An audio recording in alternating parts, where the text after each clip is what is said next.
Mystery thriller Jeet Ghosh. Welcome to this podcast. आज की कहानी भूतिया कब्रिस्तान। ये कहानी एक सत्य घटना पर आधारित है जो कि प्रीतम के साथ घटी थी जब उस रात वो कब्रिस्तान के करीब से गुजर रहा था।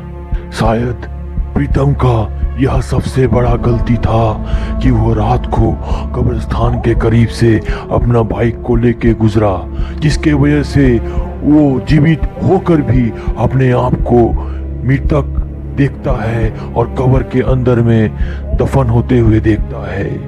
किस तरह से वो भूत के चंगुल में पड़ता है और अपने आप को बचाता है, अगर जानना है तो ये कहानी को सुनते रहिए। और दोस्तों, अगर आप इस चैनल पे नए हो तो चैनल को जल्दी से सब्सक्राइब कर लीजिए इसी तरह के कई और भूतिया कहानी को सुनने के लिए, और अपने दोस्त के साथ भी शेयर कर लीजिए। प्रीतम अपने मम्मी पापा का बिगड़ा हुआ एक लौता लड़का था जो किसी की भी बात ही नहीं सुनता था। रात होते ही अपने दोस्तों के साथ कभी डिस्को जाता तो कभी पब में जाता और रात भर तक बाहरी समय बिताता था। एक दिन इसी तरह से वो रात को एंजॉय करने के लिए अपने दोस्तों के साथ एक डिस्को में जाता है। डिस्को में बहुत मजे से दोस्तों के साथ डांस करता है, थोड़ा बहुत दारू शारू लगाता है, और आधी रात होते ही उसे घर लौटना था। तो वो अपना बाइक में बैठता है और अपना बाइक को स्टार्ट करके चला के आगे बढ़ने लगता है अपने घर के तरफ। जनरली प्रीतम जिस रास्ते से होकर के अपने घर के तरफ आगे बढ़ता था पहुंचने के लिए, वो उस रास्ते में पहुंच के देखता है कि वो रास्ता जो है ब्लॉक कर दिया गया है। उस रास्ते में कुछ काम हो रहा था जिसके वजह से वो रास्ते को जो है बंद कर दिया गया था। तो प्रीतम ने देखा कि इस रास्ते से जाना तो संभव नहीं है, तो फिर एक ऑल्टरनेटिव रास्ता है, उस ऑल्टरनेटिव रास्ते को लेकर के जो है मैं घर के तरफ आगे बढ़ जाता हूँ। तो पास ही में एक दूसरा रास्ता था, उस ऑल्टरनेटिव रास्ते पे वो अपना बाइक को चलाते हुए आगे बढ़ने लगता है। वो जैसे जैसे उस रास्ते से होकर के आगे बढ़ रहा था उसे अजीब फीलिंग हो रहा था, क्योंकि वो इस रास्ते में इसके पहले कभी भी नहीं आया था और वो रास्ता जो था चारों तरफ अंधेरा से भरा हुआ था। बहुत दूर दूर तक जो है एक दो मुश्किल से स्ट्रीट लाइट दिखाई दे रहा था, नहीं तो रास्ता पूरा अंधेरा था। वो अपना बाइक का फ्लैश लाइट को जला के ही आगे बढ़ रहा था। रास्ते का हालत बहुत ही टूटा फूटा था। तो जो भी हो, उसे तो घर पहुंचना था और इस रास्ते को छोड़ के कोई दूसरा रास्ता था नहीं, तो वो इस रास्ते से होकर के ही आगे बढ़ने लगा।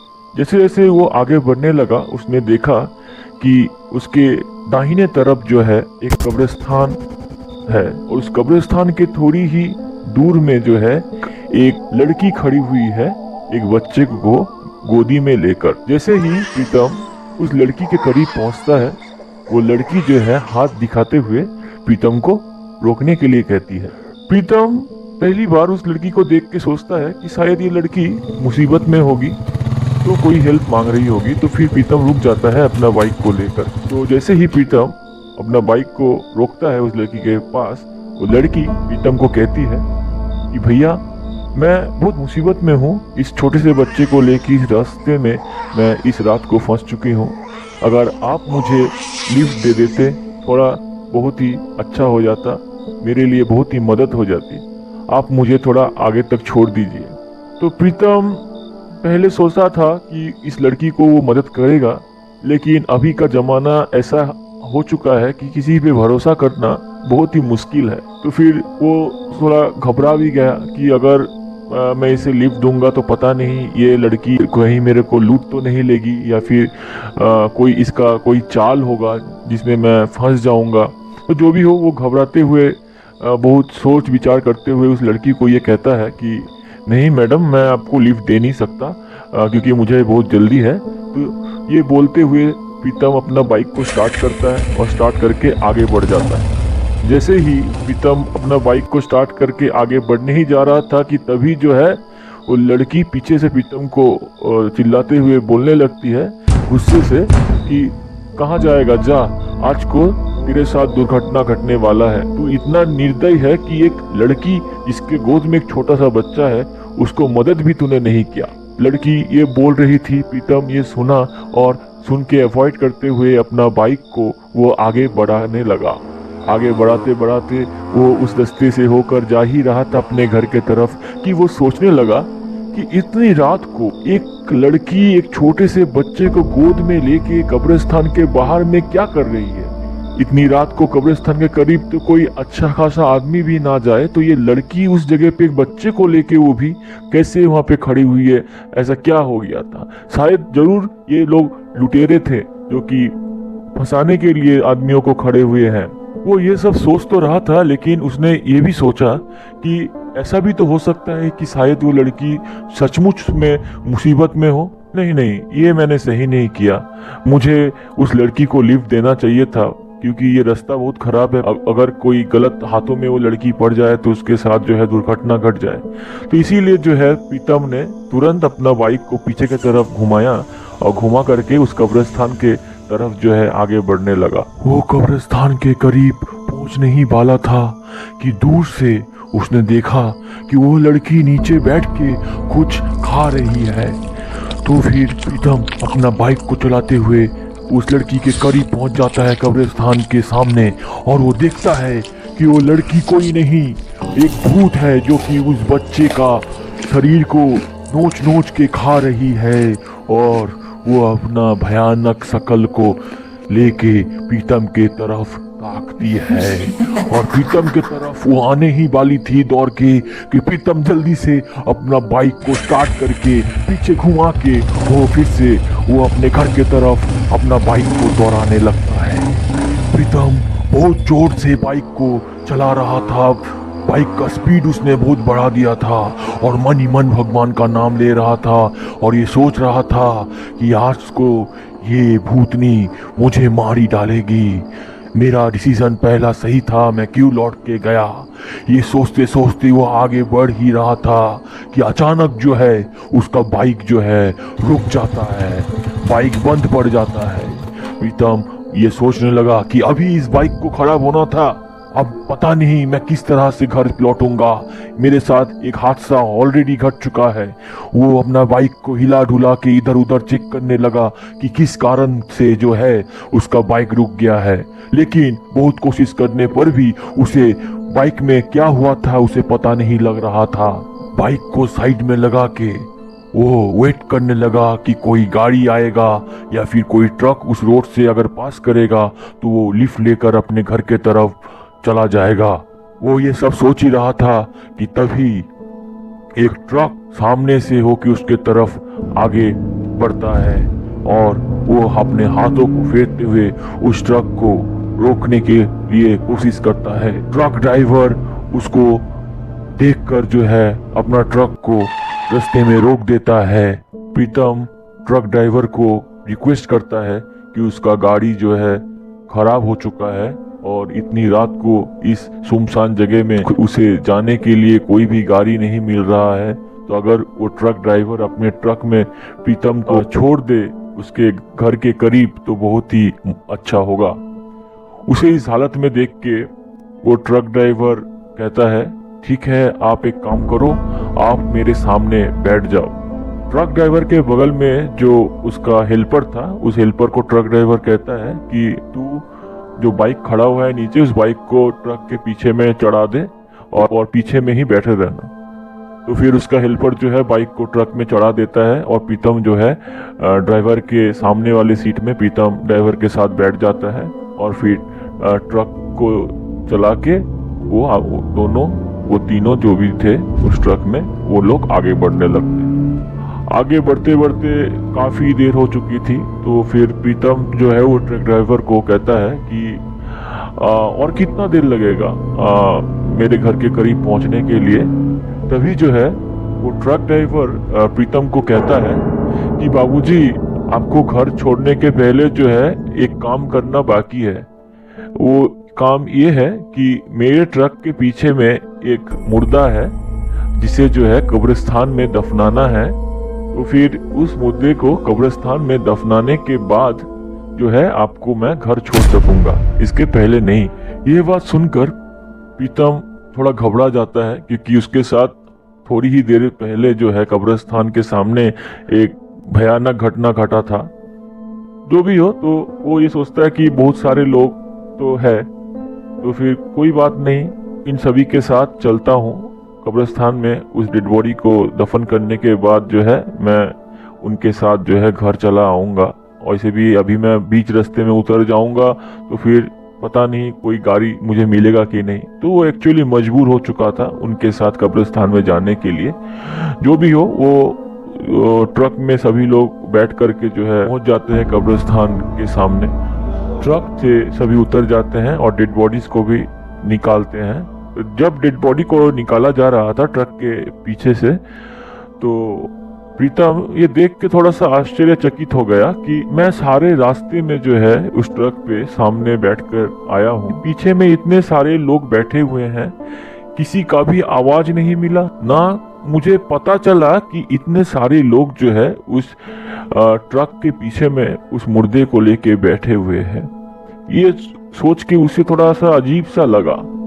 जो भी हो, उसने इस बात को उतना इम्पोर्टेंस नहीं दिया और सभी लोगों के साथ जो है उस मुर्दे को लेके आगे बढ़ने लगा कब्रिस्तान के तरफ। तो वो कब्रिस्तान के तरफ जैसे जैसे आगे बढ़ रहा था, वो देख रहा था कि जिस कब्रिस्तान के सामने उसके साथ घटना घटी थी, ये वो कब्रिस्तान नहीं है, ये कोई दूसरा कब्रिस्तान है। तो फिर प्रीतम उस ट्रक ड्राइवर से पूछता है कि यहाँ पे क्या 2-3 कब्रिस्तान है इस रास्ते में? वो ट्रक ड्राइवर कहता है कि नहीं नहीं, एक ही कब्रिस्तान है। तो फिर प्रीतम ये सुन के उस ट्रक ड्राइवर को कहता है कि अभी तो थोड़ी देर पहले मैं बाइक से गुजरा था, लेकिन ये कब्रिस्तान उस कब्रिस्तान से तो एकदम बिल्कुल अलग लग रहा है। तभी जो है वो ट्रक ड्राइवर कहता है कि साहब, आप पीछे के रास्ते से जा रहे हो, इसीलिए आपको वही कब्रिस्तान जो है अलग कब्रिस्तान लग रहा है। एक्चुअली इस रास्ते पे एक ही कब्रिस्तान है और आप जिस कब्रिस्तान के सामने से गुजरे थे, ये वही कब्रिस्तान है। ये सुन के प्रीतम जो है फिर से घबरा जाता है कि पता नहीं उसके साथ अब क्या होने वाला है। एक बार तो घटना घट चुकी है उसके साथ, अब क्या घटने वाला है। जो भी हो, वो सांस लेके आगे बढ़ने लगता है और ये सोचने लगता है कि तब वो अकेला था, लेकिन अब वो बहुत सारे लोगों के साथ है। आगे बढ़ के प्रीतम देखता है कि पहले से ही उस कब्रिस्तान में एक कब्र खुदा गया था। सभी लोग उस कब्र के चारों तरफ खड़े हो जाते हैं और तैयारियां करने लगते हैं उस डेड बॉडी को, उस मृतक शरीर को कब्र में डालने के लिए। सभी के मदद से जो है उस मृतक शरीर को कब्र के अंदर में डाला जाता है। 2 आदमी जो है कब्र में उतर के उस मृतक शरीर का जैसे ही कफन को हटाता है, तभी जो है प्रीतम देखता है कि जो मृतक आदमी है उसे उसने पहले कभी देखा है। उस शकल को जो है वो बहुत अच्छी तरह से पहचानता है। वो बहुत सोचने लगा कि ये शकल का आदमी को उसने कहाँ देखा था। तभी उसे अचानक झटका लगता है कि वो जिस मृतक शरीर को देख रहा है वो तो उसी का शरीर है, वो तो जिंदा है, लेकिन कब्र में जो सोया हुआ है वो तो उसी का शरीर है, उसी का शकल है। ये कैसे हो सकता है? तभी जो है वो जोर से चिल्लाया और सभी लोग उसका चीख को देख के, जो लोग खड़े हुए थे वो सब हंसने लगते हैं और सब पिशाच के रूप में आ जाते हैं।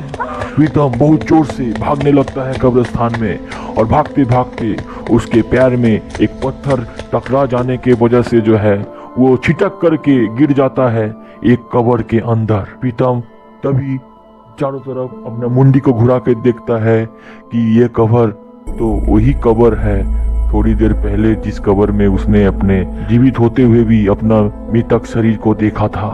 वो बहुत जोर से चिल्लाता है और तभी पिशाच उसके करीब में आने लगते हैं। उसके ऊपर मिट्टी फेंकने ही वाले थे कि वो अपना शक्ति को लगा के जो है वो कब्र से बाहर निकल आता है और कब्रिस्तान के गेट की तरफ दौड़ने लगता है। वो दौड़ते दौड़ते कब्रिस्तान के गेट के करीब पहुंच जाता है। तभी वो देखता है कि गेट के सामने एक आदमी जो है लुंगी पहनकर खड़ा हुआ है। वो आदमी का शकल चमक रहा था। शरीर में एक साफ सुथरा कुर्ता पहना हुआ था और नीचे में लुंगी। वो आदमी हंसते हुए उसे उंगली दिखा के एक रास्ते के तरफ, दूसरे रास्ते के तरफ इशारा कर रहा था और उसे वो आदमी इशारा करते हुए कहने लगा, उस रास्ते के तरफ आगे बढ़ते जाओ, पीछे मुड़ के मत देखना। आदमी को सुनते हुए प्रीतम जो है उस रास्ते के तरफ भागने लगा। भागते भागते भागते वो पहुंच जाता है एक चाय की दुकान के पास। अभी तक जो है सुबह होने वाली थी। चाय की दुकान के पास पहुंचने के बाद वो उस दुकानदार को कहता है कि भैया एक चाय मिलेगा। दुकानदार जो है उसको एक चाय देता है और वो दुकानदार प्रीतम को देख के पूछता है कि आपके साथ क्या हुआ, आप बहुत टेंशन में दिख रहे हो, आपकी हालत भी सही नहीं है, आपके सभी कपड़े में जो है मट्टी लगा हुआ है, क्या आप कहीं पे गिर गए थे? ये सब वो चाय वाला प्रीतम से पूछ ही रहा था कि प्रीतम रोते हुए उसे सब घटना के विषय में बताता है। प्रीतम ये भी उसे कहा कि कब्रिस्तान के गेट में उसे एक आदमी मिला जो उसे रास्ता दिखाया। उसी के रास्ते पे भागते हुए वो अपना जीवन को बचा पाया। ये बात सुनकर चाय वाला कहता है, इतनी रात को कब्रिस्तान में कौन आदमी था? वो जरूर कोई आदमी नहीं, वो किसी की आत्मा थी। वह जरूर कोई अच्छा आत्मा था जो आपको रास्ता दिखा के बुरी आत्मा से आपको बचाया। जो भी हो, अभी डरने की कोई बात नहीं है, थोड़ी ही देर बाद सुबह हो जाएगी। चाय को पीकर प्रीतम जो है वो अपना घर को चला जाता है उस चाय वाले के मदद से। और फिर सुबह होते ही जो है अपने कई दोस्तों के साथ वो अपना बाइक को ढूंढ कर जो है वो अपने बाइक को लेके अपने घर पहुंच जाता है। इसी तरह से आज की कहानी खत्म होती है। आज की कहानी में आप लोग को सुन के पता ही लगा कि कभी कभार जो है आत्मा हमें बचाती भी है। आत्माओं में भी जो है अच्छी आत्मा होती है और बुरी आत्मा भी होती है। अच्छी आत्मा कभी कभार हमें मुसीबत से भी बचाती है। ये कहानी अगर आपको पसंद आए अपने दोस्तों के साथ जरूर शेयर कर लीजिएगा और इसी तरह के कई और कहानियों को सुनने के लिए चैनल को जल्दी से सब्सक्राइब कर लीजिए। आपके स्क्रीन के राइट और लेफ्ट में बॉक्स दिख रहे होंगे, उस बॉक्स में क्लिक करके कई और भूतिया कहानी का मजा लीजिए।